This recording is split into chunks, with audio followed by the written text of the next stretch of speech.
Hello guys, welcome back to my new video. Indian के अंदर मेरा काम, वीडियो देखना है आपका काम। तो आज है महाअष्टमी, तो सबको बहुत बहुत शुभकामनाएं महाअष्टमी की। तो आज हम लेंगे अंजलि लेंगे, तो आप लोग देखो ब्लॉग को और एंजॉय करो गाइस। तो गाइस अभी मैं जा रहा हूँ नहाने के लिए, उसके बाद जाएंगे मंडप पे जाके अंजलि लेंगे। तो गाइस आप लोग देखते रहो। तो गाइस आप लोग देख सकते हो मेरा भाई यहाँ पर नहा रहा है, तो ये देखो। तो गाइस अभी हम लोग जाने वाले हैं मंडप पे, जहाँ पर अंजलि लेंगे। तो गाइस आप लोगों को दिखाते हैं हमारे मंडप का पूजा। ठीक है गाइस, लेट्स गो। उत्सवेर रंगने आज सबार आमंत्रण। उत्सवेर रंग छगन, जिसके साथ हमने आगे मुलाकात करने छगन। तो गाइस फोटो खींच के आ गए। तो आप लोग फोटोज देखना इंस्टाग्राम पे, मेरा इंस्टाग्राम डिस्क्रिप्शन में दे दिया है, वो भी चेक कर लो आप लोग गाइस। तो अभी जाएंगे अंजलि लेने के लिए, अभी है अंजलि लेने का टाइम। ओके गाइस, चलो लेट्स गो गाइस।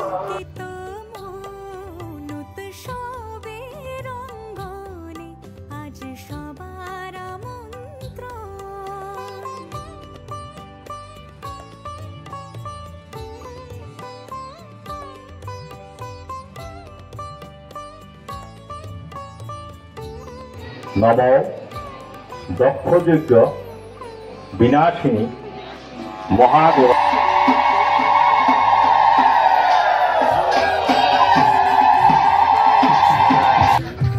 अंजलि लेके घर आ गए। तो अभी हम लोग घर आ गए। तो गाइस घर आ गए, ये है हमारा घर। तो गाइस आप लोग देखो, ये है हमारा घर। तो गाइस अभी हम लोग जा रहे हैं उदयपुर घूमने के लिए। तो लेट्स गो गाइस।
उत्सव